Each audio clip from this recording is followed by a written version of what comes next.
আমি কাকসিরা বাজার তার বাড়িতে এসে আমি প্রয়োজনে আত্মহত্যা করব, কারণ আমি আমার স্বামী ফেরত চাই। আমার সঙ্গে যে প্রতারণা করেছে, এরা দুইজন বিয়ের নাটক করেছে, অভিনয় করেছে, আমি এটার বিচার চাই।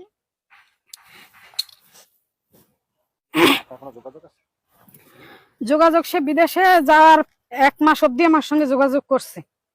সে বলছে তোরে খাদিজা চায় না, তোর সঙ্গে যদি যোগাযোগ রাখি তাহলে খাদিজা আমার সঙ্গে কথা বলবে না, খাদিজা আমার সংসার করবে না। আর এই জন্য সে 1 মাস অব্দি করছিল, কিন্তু তারপর আর সে আমার সঙ্গে যোগাযোগ করে না এবং আমার সব জায়গা থেকে ব্লক মেরে দিছে। তার সাথে সর্বশেষ কথা হয়েছে কতদিন আগে? তার সঙ্গে সর্বশেষ কথা হয়েছে আপনার 13 তারিখ, মানে রোজার আগে সর্বশেষ। আপনারা যখন আপনার স্বামী দেশে আসছে, এরপরে কি আপনারা একসাথে ছিলেন? হ্যাঁ, আমার বাড়িতেই রয়েছি একসঙ্গে, আমার বাড়িতেই একসঙ্গে আপনার রয়েছি 10 দিন। ডিসেম্বর মাসের 4ই ডিসেম্বর আইছে, 14ই ডিসেম্বর খাদিজাগো বাড়ি আসছি, 3 জনে। খাদিজার বাড়ি এসেও কি আপনার সাথে থাকতো না? সে তখন তো খাদিজা থাকতো না, তখন খাদিজার সঙ্গেই থাকতো। আচ্ছা, খাদিজার সাথে কি আপনার সাথে যোগাযোগ আছে? খাদিজা আমার সঙ্গে যোগাযোগ বন্ধ করে দিছে এবং ও বন্ধ করে দিছে, দুজনই আমার সঙ্গে যোগাযোগ বন্ধ করে দিছে।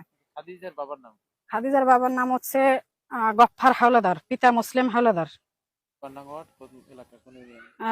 লেমুয়া গ্রাম, কাকসিরা বাজার। এখন ওয়ার্ড নং ওটা কত ওয়ার্ড তো আমি সঠিক জানি না, তবে আচ্ছা, আপনার স্বামীর সাথে তো আপনার পরিচয়টা কিভাবে সেটা জানতে পারলাম। আপনার এই বান্ধবীর সাথে পরিচয় হয়েছে কেন? বান্ধবীর সঙ্গে পরিচয়, বান্ধবী আমি 17 সালে আমি আর কি ফেসবুকে তার সঙ্গে আমার পরিচয়। মানে আমি তখন ওই যে ওই হাজবেন্ড ছাড়িয়ে দিছি, তারই ডিটেলস তারে খুলে বললাম যে আমার এই বিষয়, মানে সে একটা মেয়ে আমি একটা মেয়ে। তখন সে আমার বিভিন্ন রকমের মানে হেল্প করলো, ই করলো যে মন খারাপ করে না। সেইভাবে আস্তে আস্তে একটু একটু করে সে আমার একজন খুব ক্লোজ ফ্রেন্ড হয়ে গেল। এবং জর্ডানে যে আমি গেছি, তখনও মনে করেন আমার যাবতীয় টাকা পয়সা সব আমি তার কাছে জমা রাখছি। এবং জর্ডান থেকে আমি যখন 20 সালে করোনা মাথায় নিয়ে চলে আসি, তখনও আমি সামান কম্বল যা তা কিছু সমস্ত কিছু নিয়ে আমি তার বাড়িতে আসছি, কিন্তু আমার বাড়িতে যাইনি। এবং তার সঙ্গে আমার এমন একটা সম্পর্ক যে আপনি বোঝেন যে আমি বিদেশে যেয়ে তার কাছে টাকা জমা রাখি, মানে বোনদের রাস্তা পাই না, কিন্তু ওরে আমি এতটা বিশ্বাস এবং ভরসা করি। আচ্ছা, সেই টাকা পয়সা কি আপনি বুঝ পেয়েছেন?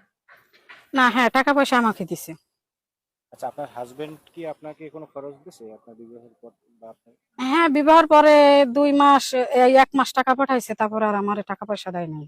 খাদিজার সাথে বিবাহ হয়েছে কতদিন হয়েছে?